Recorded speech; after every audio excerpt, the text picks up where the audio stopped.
l'opportunité de se rencontrer, d'échanger. Qui sort des modes classiques de participation aussi.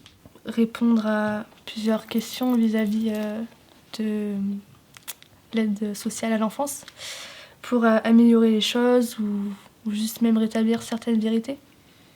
C'est l'histoire d'une création d'une espèce de communauté entre les jeunes issus de la protection de l'enfance et les professionnels issus de la protection de l'enfance pour favoriser l'entraide. C'est des rencontres avec des professionnels très engagés, des jeunes encore plus engagés. On a parlé de notre situation, ce qu'il fallait changer un peu au foyer, certaines règles.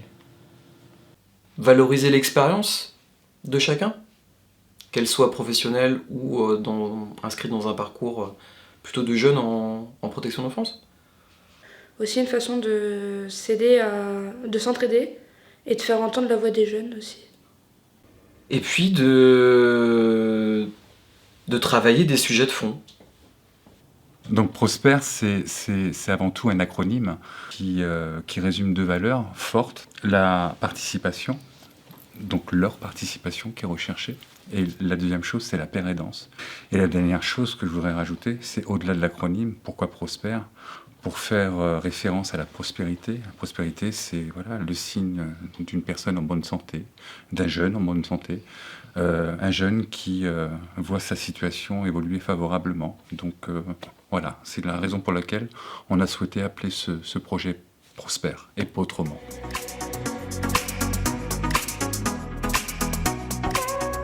Il y avait deux personnes du CREI qui sont venues au foyer et ils nous avaient parlé du coup des Italiens qui ont vécu le placement en Italie et que du coup quand on est allé à Rennes, ils nous ont expliqué leur passé en foyer.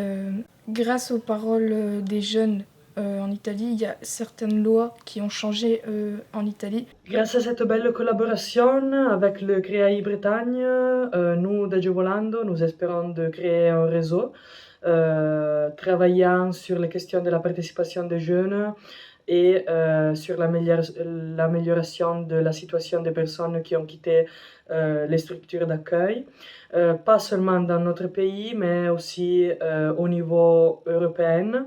Nous, on aimerait bien faire la même chose en France. Ouais, de pouvoir mettre les jeunes en lumière et que ce soit leurs paroles qui permettent de construire aussi une politique un petit peu différente au niveau de la protection de l'enfance et que les choses bougent au niveau des institutions. Ouais.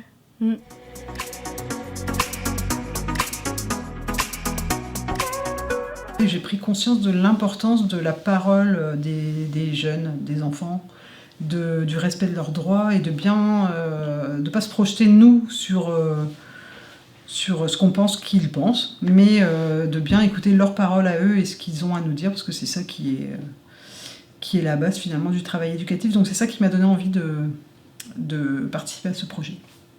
Parce que ça me tenait à cœur de faire entendre la voix des jeunes, suivant les foyers que c'est.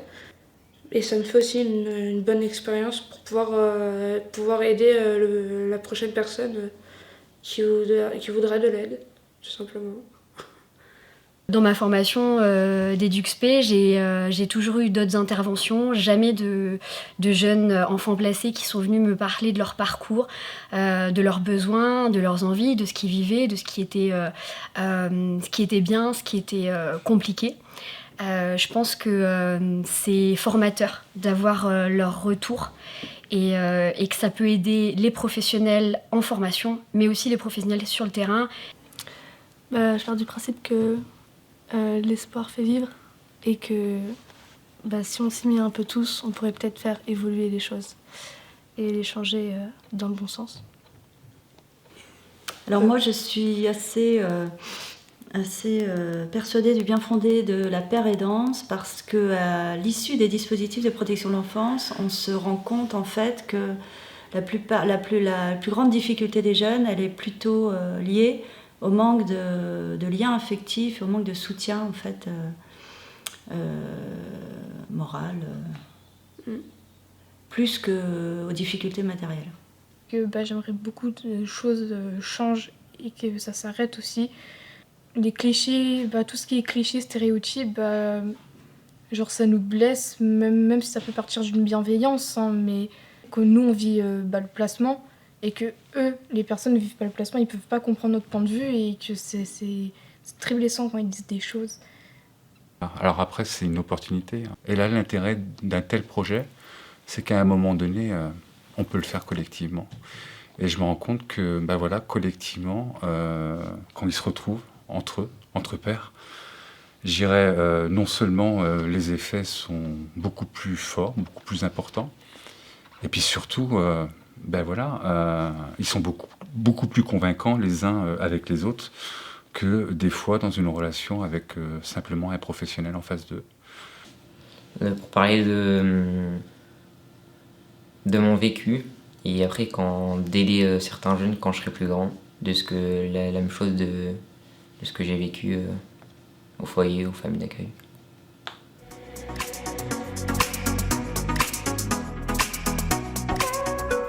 Alors moi, ça m'a apporté la possibilité de me rendre compte qu'en tant que professionnel, on n'est pas forcément obligé de penser les choses tout le temps, que ça peut aussi partir des jeunes. Ça a créé un lien particulier avec les jeunes aussi que j'accompagne au quotidien. De parler de mon projet, de ce qui s'est passé depuis que je suis petit, à d'autres personnes, à d'autres jeunes qui ont eu le même vécu que moi. Moi, ça m'apporte beaucoup d'apprentissage dans ma pratique par rapport à l'échange d'expériences entre les jeunes eux-mêmes et entre les professionnels et les jeunes. En groupe, ils ont été capables de nous montrer qu'ils avaient une parole et qu'on devait en tenir compte pour pouvoir construire des choses. Des belles rencontres. Ouais. C'est ça. Moi, personnellement, le projet Prosper m'a apporté à rencontrer des personnes qui ont vécu dans la protection de l'enfance, donc comme moi. Et que ce qui est bien, c'est qu'en fait, avec eux, je me sens comprise et entendue, et inversement, quand ils m'expliquent leur situation. Un certain bien-être, on se sent écouté et poussé de l'avant dans nos projets et puis notre façon de penser aussi. Il n'y a aucun jugement et c'est ça qui est bien, c'est qu'on peut être libre de nos pensées en fait. Et c'est très bénéfique. De nouvelles expériences, de nouvelles rencontres et pouvoir aussi donner de la bienveillance aux gens. Nous pensons qu'il est très important que nous, les jeunes, les Italiens, les Français, mais pas seulement, nous parlions et nous confrontions aussi pour faire valoir nos droits et pour que personne ne soit laissé seul une fois adulte, mais plutôt pour que tous peuvent être accompagnés dans la conquête de son autonomie. Et c'est ça finalement Prosper, la paire aidance. Et toi, peut-être que dans 2 ans, tu seras pareil avec des petits jeunes qui vont arriver. Oui. Qu'est-ce que t'en penses ? Oui. Voilà.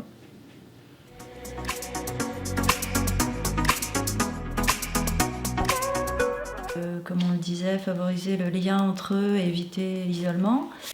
Prioritairement, déjà, ça permettrait que les assistants familiaux, les éducateurs, les référentes, tout ça, puissent avoir une meilleure vision des besoins du jeune pour savoir mieux y répondre, prendre un certain recul de la chose et pouvoir juste donner une meilleure réponse ou en tout cas très constructive pour le jeune dans sa demande et dans son évolution.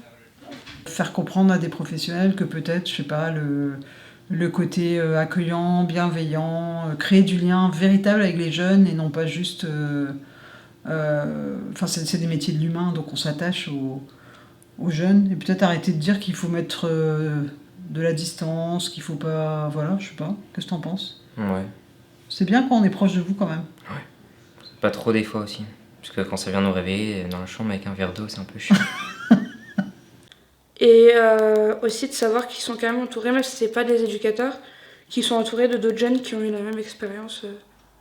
On puisse peut-être mettre en place ce type d'action qui a du sens. Que j'ai compris qu'il y avait des gens pour nous aider à bien grandir, même si on est placé et qu'on n'a pas forcément nos parents. Pouvoir s'exprimer sur ce qu'ils vivent. Et puis notamment des jeunes qui, par exemple, qui arrivent sur une fin d'accompagnement à 21 ans. Je pense que le fait de pouvoir trouver des pères aidants, des jeunes qui ont déjà vécu le placement, c'est un soutien dans leur quotidien.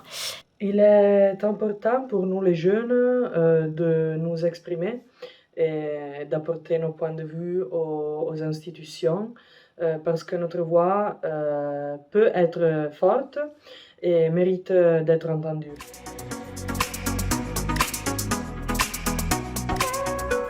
Parler pour tout le monde, on va dire. Quand je dis tout le monde, c'est pas que le groupe, mais tous les jeunes placés à l'aide sociale à l'enfance. Par exemple, faire des conférences avec les futurs professionnels pour faire comprendre le ressenti des jeunes. Les perspectives, c'est de pouvoir élargir Prosper à l'échelle européenne, avec d'autres jeunes. C'est de pouvoir tester une formation faite par les jeunes avec les professionnels et dans laquelle les jeunes seraient des co-animateurs de la formation. C'est d'améliorer le suivi des jeunes en protection d'enfance. Pourquoi pas, à un moment donné, être sur une logique de mentorat, c'est-à-dire que ces jeunes qui ont participé, qui vont devenir plus grands, qui vont devenir adultes plus tard, pourquoi pas de se servir effectivement de leur expérience, de leur vécu, de leurs compétences, pour pouvoir effectivement en faire bénéficier les mineurs qui sont confiés à l'aide sociale à l'enfance. C'est aussi prendre en compte les évolutions récentes en protection de l'enfance. Et qu'on puisse la soutenir dans ce qu'elle a à en dire, de ce qu'elle vit de positif, de plus compliqué. Une amélioration, justement. C'est pas parce qu'on est placé qu'on n'a pas le droit de l'aide. Et de voir justement plus d'aide, ça serait beaucoup mieux pour moi, je trouve. Donc Prosper, c'est tout ça. C'est Gennaro. C'est Tatiana. C'est Yoko. C'est Bambo. Bref, c'est tout ça. On attend peut-être un Prosper 2. Ça peut toujours se faire. Ouais. Puis peut-être un petit voyage en Italie aussi. Ouais, ce serait pas mal. Ce serait pas mal. Hein.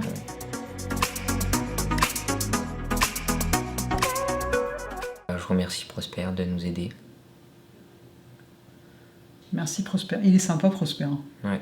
Non mais l'association quoi, les non gens mais qui je participent. sais, mais c'était pour mettre un peu d'humour.